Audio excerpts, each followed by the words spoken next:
Bearded Bristol here, and I am just a guy who likes to talk and paint.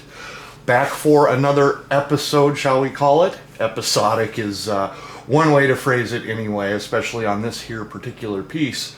But as you can see here, done quite a bit of work. A little bit of progress has been made towards the final piece here. You know, I talked a little bit about blending the color in number 3 as far as getting the sky, the yellow and the blue to kind of mix together. You could see most of that has been covered up, which was the intent all along. So it matters a little less that I was having struggles with my blending. And then here at the bottom you can see the yellow and the blue fading together. Only part I'm not real happy about is right here. Had some color kind of pool up, but by and large it came together pretty good, and you really kind of get the sense that the sun is coming through the trees, and we've got the highlights on the weeds here and some snow on a log, and kind of getting down to final touches now. A lot more of that precision work. I dotted in some pebbling and some rocks along the line there of weeds, and going to be doing a little bit more of that. I had actually intended to do a video last night, just was not feeling personable as it was. I just was awfully tired, so I only put about 15 minutes in on this and then had to walk away. So we're going to get very close to finishing this piece today, which is pretty exciting. I'm ready to move on to the next piece, but just wanted to dig in, show you, some of the fun stuff about adding the final details, putting those rocks in the snow, and how you can, kind of trick the eye into believing that there's something very real there. So anyway, I'm just going to kind of dig in. I'm going to start off and just dot in some rock areas, and then we'll go back later and put in some shadowing and some highlights to really kind of bring it all together. So I'm going to get started here a little bit, and then we'll dive into just some casual conversation. Two things that I had to keep in mind throughout the course of this project, because if you watched video number 3, it did not start out really the way that I had hoped it would. I ran into some problems using a paper here that I had not used before, and gave me a little bit of heartburn. But I want to finish this piece. I think it's turned out really quite well to this stage, barring last minute catastrophe. But it took some perseverance. It took the ability to see past the mistakes and to just ultimately trust in myself that I could salvage it and bring it back from the brink. You can see that I'm going back over these areas a second time. My black is not, it's currently mixed up too thin, so it's drying very gray. And I'm not referencing the photo a whole lot, but I am, just to kind of get some generalized areas for where I feel, or where the photo feels, that the rocks and such should be. I will deviate a great deal from this before it's all said and done, but I do like how the photo, which you can't see by the way, how the photo, everything is random enough that it's not, it's not a pattern. It doesn't go together too structured. But, as I say, I had to have some perseverance on this piece. The yellow and blue did not blend together well at all. I was left with some patchiness and some things that just were not what I wanted from this piece. I wanted a very smooth blend, and I was not able to get that. So we had to fight through that a little bit. But fortunately, as the details started to fill in, a more complete picture was forming, and the details were able to take care of some of my missteps. And you can get creative with how you cover your mistakes with paint. The real world maybe not quite as forgiving, but again, perseverance. I had a plan. That plan kind of failed on me, frankly, but I needed to finish this piece rather than throw it in the garbage, and I could have done that. I could have thrown it out. I could have started fresh again, but I wanted to follow it through. I wanted to see, like I say, if I could bring this back from the brink. And part of that ultimately is not just perseverance, but it's having a goal. Having that end goal and seeing in the mind's eye what I really wanted out of this, and then just forcing through some difficult times to get there. And that's a powerful lesson in life. If you look at your geniuses of the world, creative and otherwise, or even people in our personal worlds who have excelled at something, sure, there's some natural talent there. Most often cases, there's a building block or two to get folks started. Even the truly, successful and creative people have some pieces in place already, but there's not a one of them that didn't get there without a lot of hard work. And I love to use golf as an example for this particular theme, in that if you picked up a golf club and you hit the fairway every single time, you might be a pretty good golfer, but you're not going to be good as those that started out by hitting it into the rough all the time. Because part of being good at golf is overcoming adversity. It's getting yourself into trouble and then finding a way out of it. And every golfer wants to hit it in the fairway all the time. There's no doubt about that, but they don't. Watch a professional golfer for any length of time, and they'll be hitting out of the rough, hitting out of the sand, occasionally dropping a ball, in the water, and they lose a stroke on that. But rather than walk away, they've seen the adversity before, and so they are able to pick up where they left off, take a deep breath, hit again, and generally speaking, hit it very, very well. I love golf analogies because I'm a golfer too, and I am the guy constantly playing out of the rough. I am not a stunningly good golfer. I'm probably slightly above average. But it is a sport that requires patience. It requires work, and it requires perseverance more. Above all else, that willingness to say, okay, didn't go my way today, but I can't wait to get out here tomorrow and try again.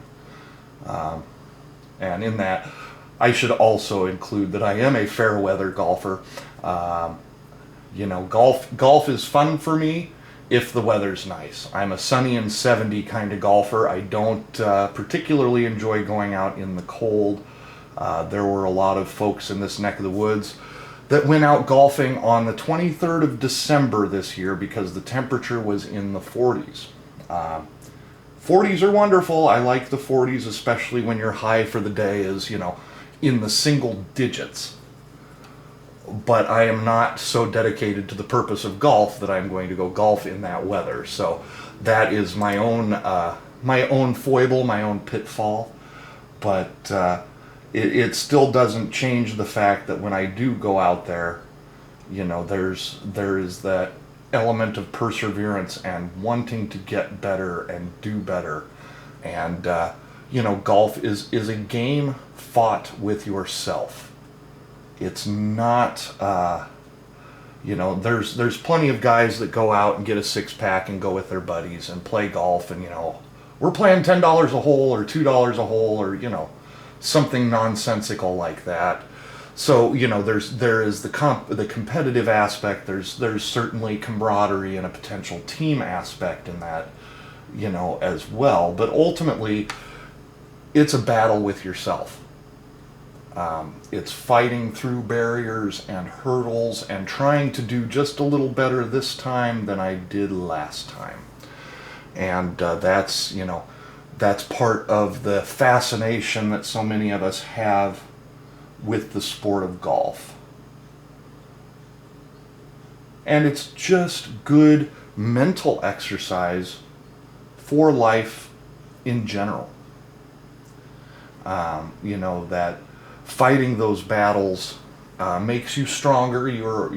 There's not one of us out there that isn't aware of that. That adversity brings strength and this and that. But yeah, battling through those things and getting stronger and better is how we all survive life. And you don't want to shy away from those things. And I certainly hope, and I don't want any of you to just give up because something is difficult.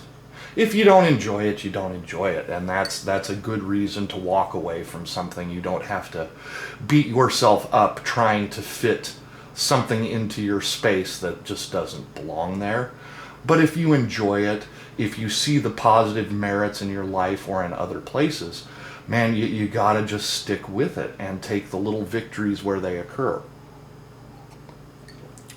And that would be, kind of the moral of the story for this particular artwork as well.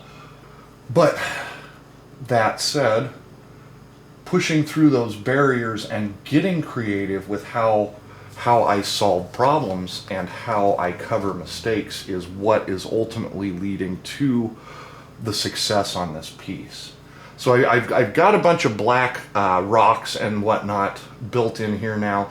So now I'm going to fill in some shadow space. I've got a little bit of, blue mixed with just a touch of black.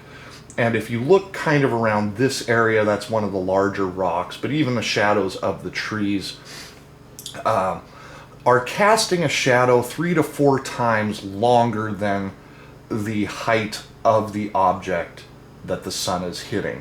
So I need to maintain those perspective kind of grid lines, that mental space up in my head, and build those shadows and draw those shadows away from the sun to, like I say, about 3 to 4 times the depth of the object itself. And, some of these are built out kind of to be like sticks, so they're going to have slightly different shading and shadowing.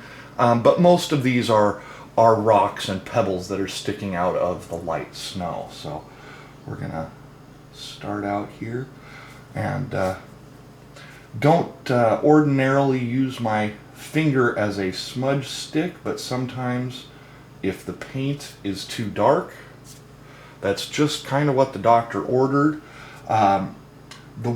If there is to be an upshot with this particular paper that I don't like, it's that because the paint does not absorb into the paper very well, I will be able to go back and kind of smudge some of this out so that I do get closer to the finish that I'm looking for. And I'm even going to add a little bit of shadow to the objects that are already in shadow.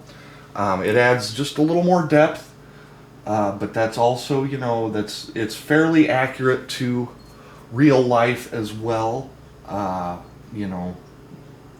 There's just enough light creeping around some of these objects that they're still going to cast a shadow, even if they are already in shadow.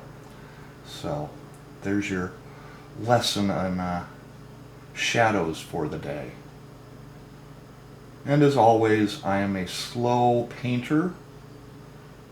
Patience and perseverance, man. You've heard me say it 27 times already in this video, but I can't think of anything more true in our lives than how perseverance affects our overall success and happiness in the world. There's not a better feeling, at least for me, than when I do have a good night with the brush, particularly, you know, like I say, on this piece where I've had some struggles. When I've had a night where it's been successful, then it's like, wow, this, you know, the sense of accomplishment, the sense you get from that is euphoric almost. You know, it's not a drug by any stretch, but it's just that feeling that, wow, you know, I can do this, I did do this. And that's, you know, that applies to our professional lives, our relationships. You know, so many things in our life require a lot more work than maybe we assumed they would at the outset. So being able to finish something and feel good about the effort that you put into it is so important in our lives for pushing us forward and for building a better lifestyle, a better life. But you also have to have a goal. You know, for me, I had a photo. I want this painting to look kind of like the photo. That's the goal. So I had a jumping off point. I think a lot of us maybe give up on new things in part because we didn't set a goal. We didn't have, you know, a purpose, a mission in mind. We just kind of said, oh, I'll give this a try. Maybe I'll like it, maybe I won't. And when we do that without setting a goal first, it's really hard to tell whether or not something that we like or that we're good at. And I think that's, you know, many of us are drawn to things that we are good at because, you know, you see goal or you see those things accomplished, those goals achieved, and it feels easy for us. But if you're trying something new and you're going to hang it up right away because you're no good at it, I don't think that's a very meritorious approach. I think if you're going to hang it up, it's because you don't enjoy it.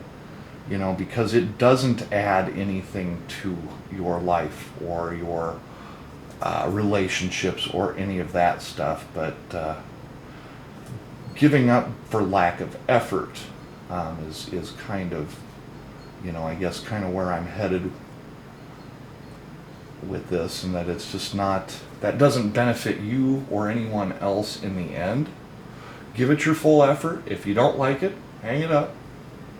You know, but you are not going to get better at something or be perfect at something right out of the gate.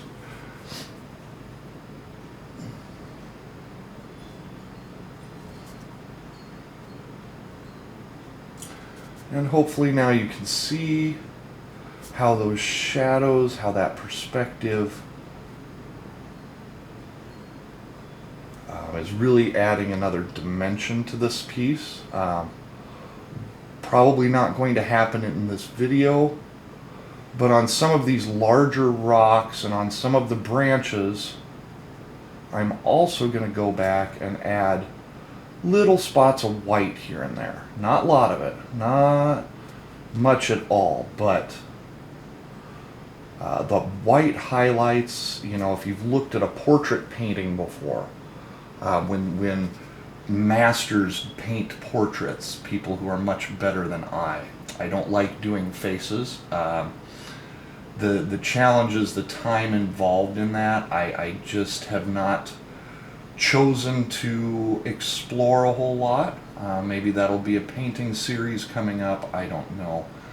But right now, I rather am enjoying landscapes and flowers and the like, so that's where my effort is going to continue.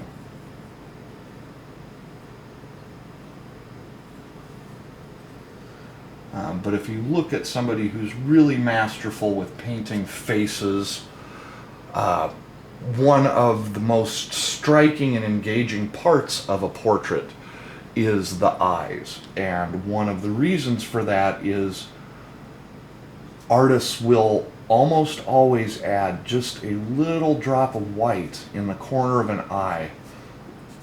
And that one little drop of white is ultimately, kind of what makes the piece real. It's what brings the viewer into the portrait itself.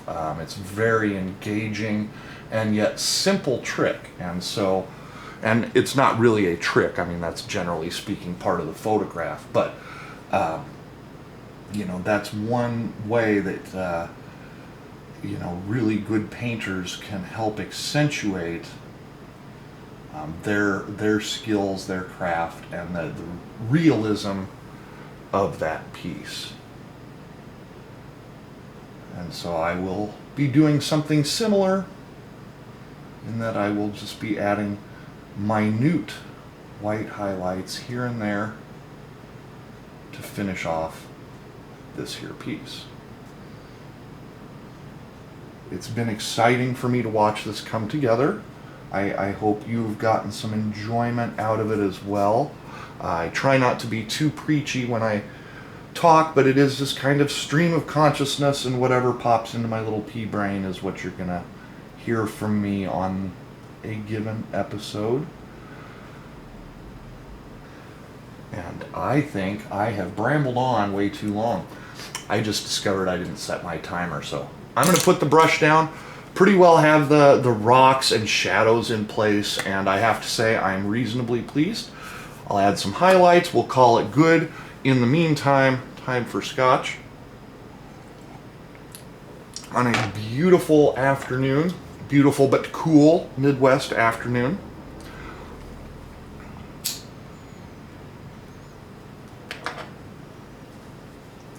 So consider moving forward, if you're going to start something, give it your all. You're going to have to persevere through some difficulties, and you're going to face some challenges, but the end result may not make itself immediately apparent. It may not show up after that first painting or that first golf shot or first round of golf rather, but if we keep with it, that's the important part. Learn to enjoy the craft and the journey of learning and building and becoming better at whatever it is you're doing. But you also, like I say, you have to have that goal.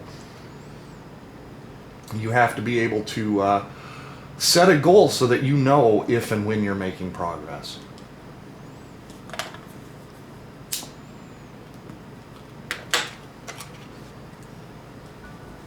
So that's all I've got for today. Go create something. I'm going to keep painting, and we'll see you again next time. Take care.